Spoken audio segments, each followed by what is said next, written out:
Número 2. Mi debut literario sobrevivió al bautismo de fuego y don Basilio, fiel a su palabra, me ofreció la oportunidad de publicar un par más de relatos de corte similar. Pronto la dirección decidió que mi fulgurante carrera tendría periodicidad semanal, siempre y cuando siguiera desempeñando puntualmente mis labores en la redacción por el mismo precio.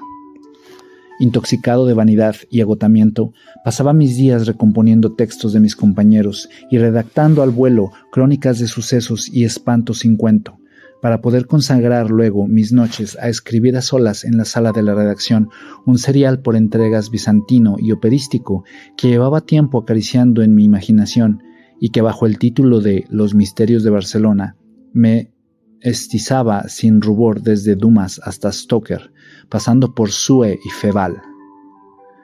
Dormía unas 3 horas al día y lucía el aspecto de haberlas pasado en un ataúd.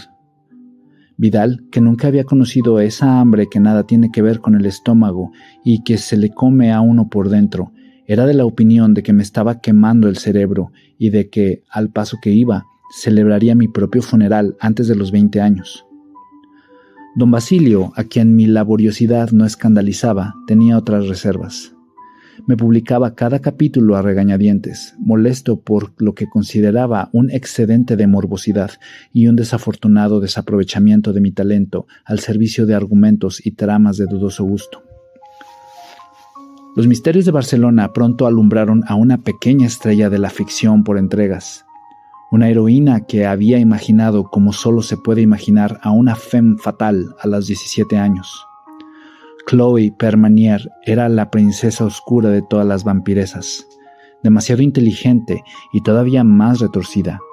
Chloe Permanier vestía siempre las más incendiarias novedades de corsetería fina y oficiaba como amante y mano izquierda del enigmático Baltasar Morel, cerebro del inframundo que vivía en una mansión subterránea poblada de autómatas y macabras reliquias, cuya entrada secreta estaba en los túneles sepultados bajo las catacumbas del barrio gótico.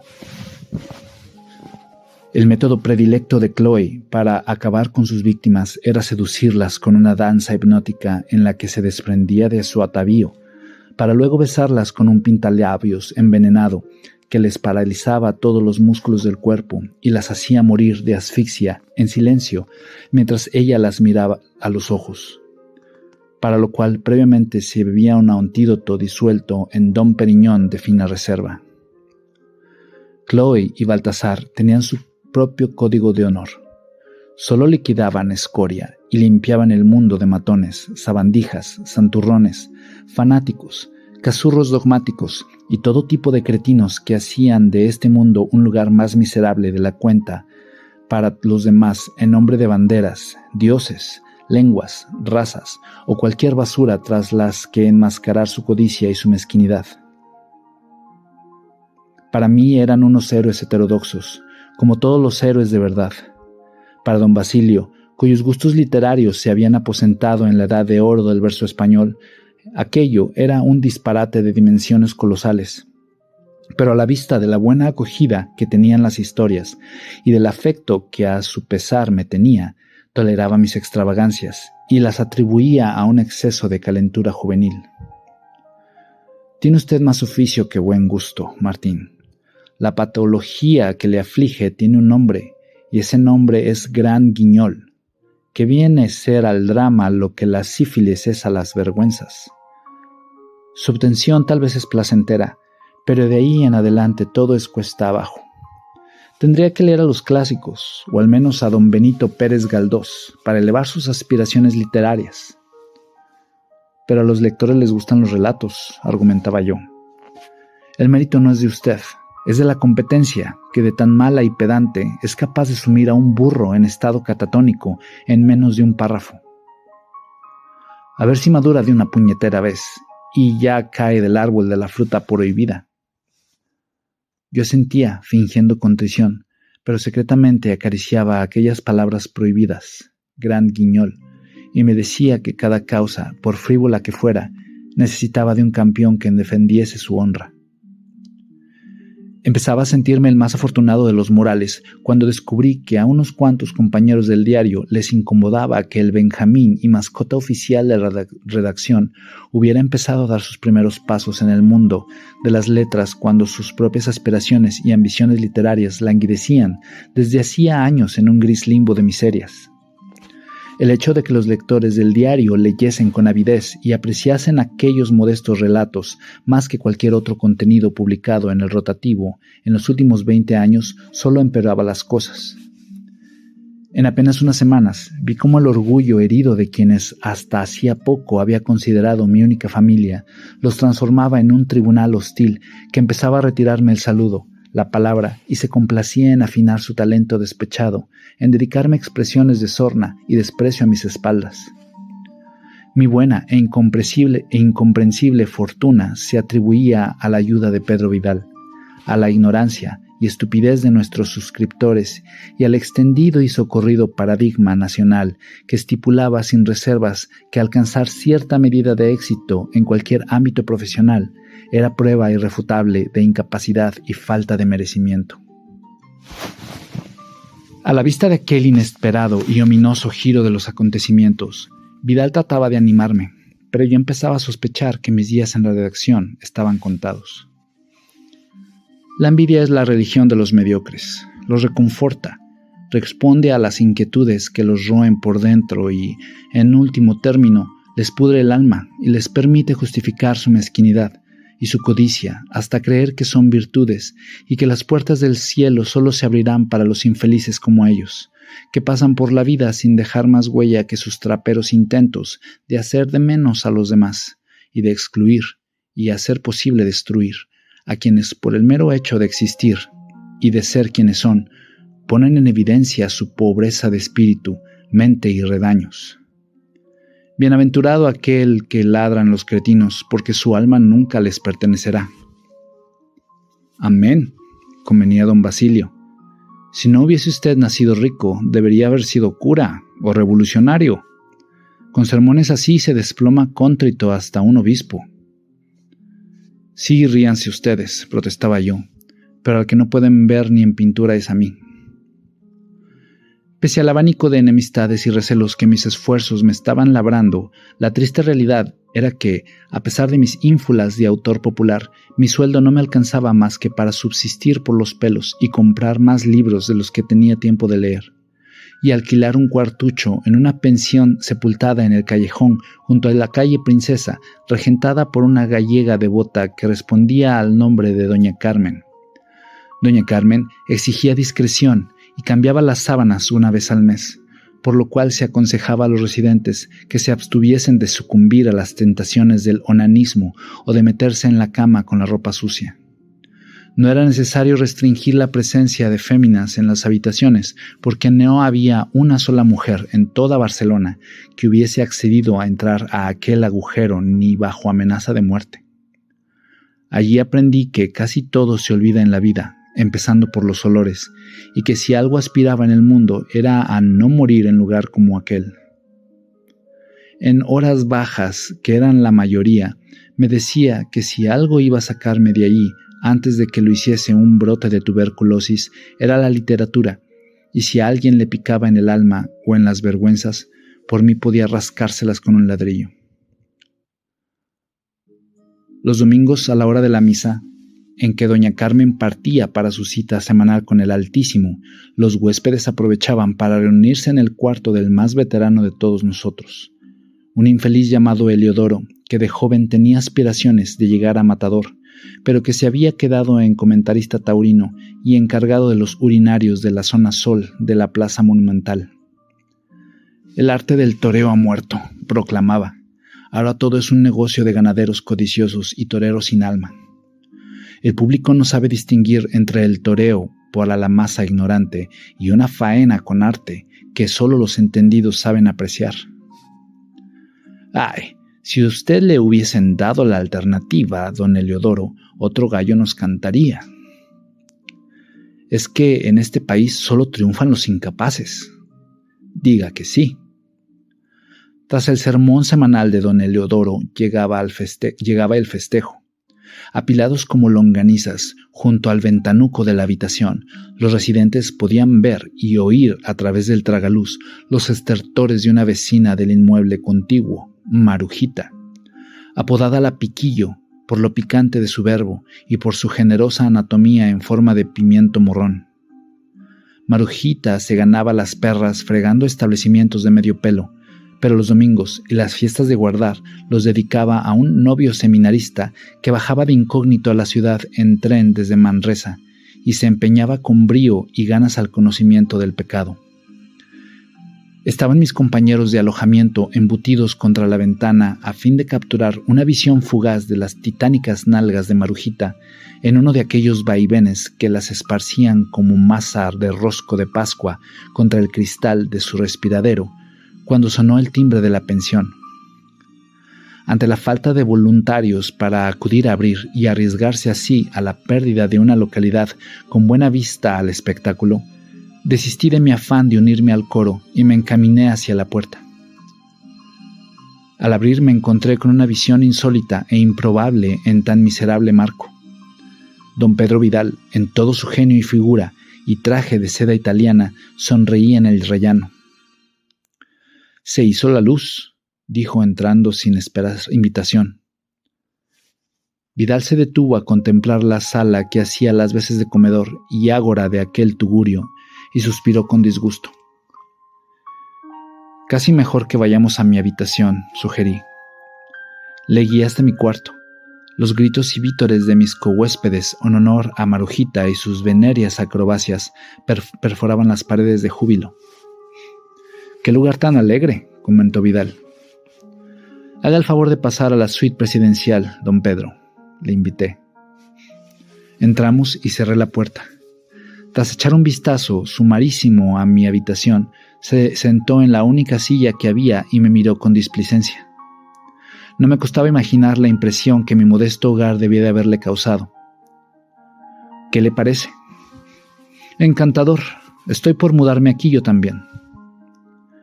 Pedro Vidal vivía en Villa Elius, un monumental caserón modernista de 3 pisos y torreón, recostado sobre las laderas que ascendían por Pedralbes en el cruce de las calles Abadesa Olcet y Panamá.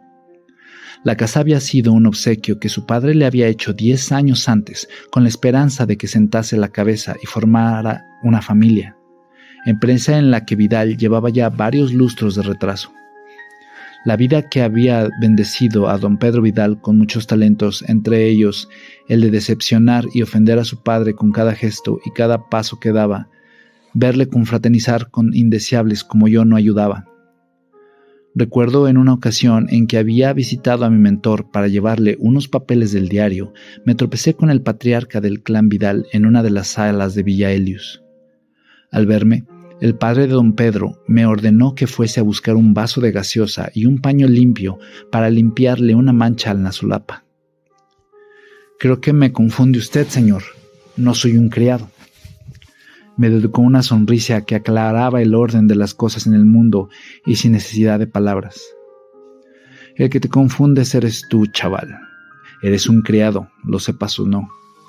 ¿Cómo te llamas?» «David Martín, señor». El patriarca paladió mi nombre. «Sigue mi consejo, David Martín. Márchate de esta casa y vuelve al lugar al que perteneces. Te ahorrarás muchos problemas y me los ahorrarás a mí». Nunca se lo confesé a don Pedro, pero acto seguido acudí a la cocina corriendo a por la gaseosa y el paño y pasé un cuarto de hora limpiando la chaqueta del gran hombre. La sombra del clan era alargada y por mucho que don Pedro gustase de afectar un donaire de bohemia, su vida entera era una extensión de la red familiar. Villa Elius quedaba convenientemente situada a 5 minutos de la gran mansión paterna que dominaba el tramo superior de la avenida Pearson, un amasijo catedralicio de balaustradas, escalinatas y mansardas que contemplaba toda Barcelona a lo lejos como un niño contempla sus juguetes tirados. Cada día una expedición de 2 criados y una cocinera de la casa grande, como el domicilio paterno era denominado en el entorno de los Vidal, acudía a Villa Elius para limpiar, abrillantar, planchar y cocinar y acolchar la existencia de mi acaudalado protector en un lecho de comodidad y perpetuo olvido de los engorrosos incordios de la vida cotidiana. Don Pedro Vidal se desplazaba por la ciudad en un flamante hispano-suiza, pilotado por el chofer de la familia, Manuel Sagnier, y probablemente no había subido a un tranvía en toda su vida. Como buena criatura de palacio y alcurnia, a Vidal se le escapaba ese lúgubre y maciliento encanto que tenían las pensiones de Baratillo en Barcelona de la época. No se contenga, don Pedro. Este sitio parece una mazmorra, proclamó finalmente. No sé cómo puedes vivir aquí. Con mi sueldo a duras penas. Si es necesario, yo te pago lo que te falte para que vivas en un sitio que no huela ni a azufre ni a meados. Ni soñarlo. Vidal suspiró. Murió de orgullo y en la asfixia más absoluta. Ahí lo tienes, un epitafio gratis. Durante unos instantes, Vidal se dedicó a deambular por la estancia sin abrir la boca, deteniéndose a inspeccionar mi minúsculo armario, mirar por la ventana con cara de asco, palpitar la pintura verdosa que cubría las paredes y golpear suavemente con el dedo índice la bombilla desnuda que pendía del techo, como si quisiera comprobar que la calidad de todo ello era ínfima. ¿Qué le trae por aquí, don Pedro? ¿Demasiado aire puro en Pedralbes? No vengo de casa, vengo del diario. ¿Y eso? Tenía curiosidad por ver dónde vives, y además traigo algo para ti. Extrajo un sobre de pergamino blanco de la chaqueta y me lo tendió. Ha llegado hoy a la redacción, a tu nombre. Tomé el sobre y lo examiné. Estaba cerrado, con un sello de lacre en el que se apreciaba el dibujo de una silueta alada, un ángel. Aparte de eso, lo único que se podría ver era mi nombre, pulcramente escrito en una caligrafía escarlata de un trazo exquisito. ¿Quién lo envía?, pregunté intrigado. Vidal se encogió de hombros. ¿Algún admirador? ¿O admiradora? No lo sé. Ábrelo. Abrí el sobre cuidadosamente y extraje una cuartilla doblada en la que en la misma caligrafía podía leerse lo siguiente. Querido amigo, me permito escribirle para transmitirle mi admiración y felicitarle por el éxito cosechado por los misterios de Barcelona durante esta temporada en las páginas de La Voz de la Industria. Como lector y amante de la buena literatura, me produce un gran placer encontrar una nueva voz rebosante de talento, juventud y promesa. Permítame, pues, como muestra de mi gratitud por las buenas horas que me ha proporcionado la lectura de sus relatos, inventarle a una pequeña sorpresa que confío resulte de su agrado esta noche a las 12 en el ensueño del Raval. Le estarán esperando. Afectuosamente, A.C. Vidal, que había estado leyendo por encima de mi hombro, enarcó las cejas intrigado. Interesante, murmuró. ¿Interesante cómo?, pregunté. ¿Qué clase de lugar es el ensueño? Vidal extrajo un cigarrillo de su pitillera de platino. Doña Carmen no deja fumar en la pensión, advertí. ¿Por qué? ¿El humo enturbia el olor a cloaca? Vidal encendió el cigarrillo y lo saboreó con doble placer, como se disfruta de todo lo prohibido. ¿Has conocido alguna mujer, David? Pues claro, montones. Quiero decir en el sentido bíblico. ¿En misa? No, en la cama. Ah. ¿Y? Lo cierto es que no tenía gran cosa que contar que pudiera impresionar a alguien como Vidal. Mis andanzas y amoríos de adolescencia se habían caracterizado hasta la fecha por su modestia y una notable falta de originalidad. Nada en mi breve catálogo de pellizcos, arrumacos y besos robados en portales y salas de cinematógrafo en penumbra podía aspirar a merecer la consideración del maestro consagrado en las artes y las ciencias de los juegos de alcoba de la ciudad condal. ¿Qué tiene que ver eso con nada?, protesté. Vidal adoptó un aire de magisterio y procedió a soltar uno de sus discursos. En mis tiempos de mozo, lo normal era que al menos los señoritos como yo nos iniciásemos en estas lides de la mano de una profesional. Cuando yo tenía tu edad, mi padre, que era y aún es habitual de los establecimientos más finos de la ciudad, me llevó a un lugar llamado El Ensueño, que quedaba a pocos metros de ese palacio macabro que nuestro querido conde Gell se empeñó en que Gaudí le construyese junto a la Rambla. No me digas que no has oído nunca hablar de él. ¿Del conde o del lupanar? Muy gracioso. El ensueño solía ser un establecimiento elegante para una clientela selecta y con criterio. La verdad es que pensaba que había cerrado hacía años, pero supongo que no debe ser el caso. A diferencia de la literatura, algunos negocios siempre están en alza. Entiendo. ¿Esto es idea suya? ¿Una especie de broma? Vidal negó. De alguno de los cretinos de la redacción, entonces. Detecto cierta hostilidad en tus palabras, pero dudo que nadie que se dedique al noble oficio de la prensa en grado de soldado raso se pueda permitir los honorarios de un lugar como el ensueño, si es que yo recuerdo. Resoplé. Tanto da, porque no pienso ir. Vidal alzó las cejas. No me salgas ahora con que no eres discreído como yo y quieres llegar impoluto de corazón y de bajos al lecho nupcial. Que eres un alma pura que ansía esperar en ese momento mágico en que el amor verdadero te lleve a descubrir el éxtasis de la carne y el alma en unísono bendecido por el Espíritu Santo y así poblar el mundo de criaturas que lleven tu apellido y los ojos de su madre, esa santa mujer dechada de virtud, recato, de cuya mano entrarás en las puertas del cielo bajo la benevolente y aprobadora mirada del niño Jesús. No iba a decir eso.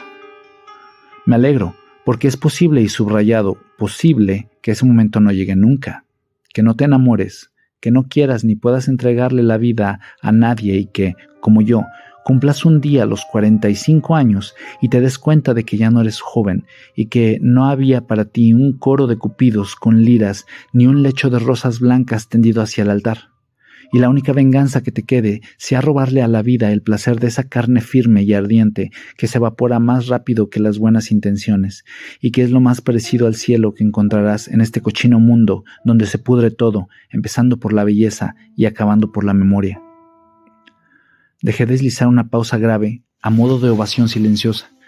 Vidal era un gran aficionado a la ópera y había acabado por pegársele el tempo y las declamaciones de las grandes arias.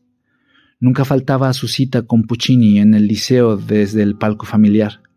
Era uno de los pocos, sin contar a los infelices apelotonados en el gallinero, que acudían allí a escuchar la música que tanto amaba y que tanto tendía a influenciar los discursos sobre lo divino y lo humano, con que a veces, como aquel día, me regalaba los oídos.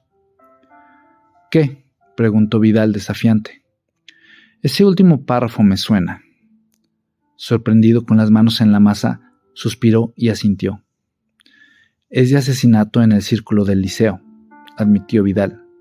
La escena final, en la que Miranda Lafleur dispara al inicuo marqués que ha destrozado su corazón, traicionándola en una noche de pasión en la suite nupcial del Hotel Colón, en brazos del espía zar Svetlana Ivanova. Ya me lo parecía, no podía haber elegido mejor. Es su obra cumbre, don Pedro. Vidal me sonrió el elogio y se calibró sin encender otro cigarrillo. Lo cual no quita que haya algo de verdad en todo esto, remató. Vidal se sentó en el alféizar de la ventana, no sin antes poner un pañuelo encima para no manchar sus pantalones de alto caché.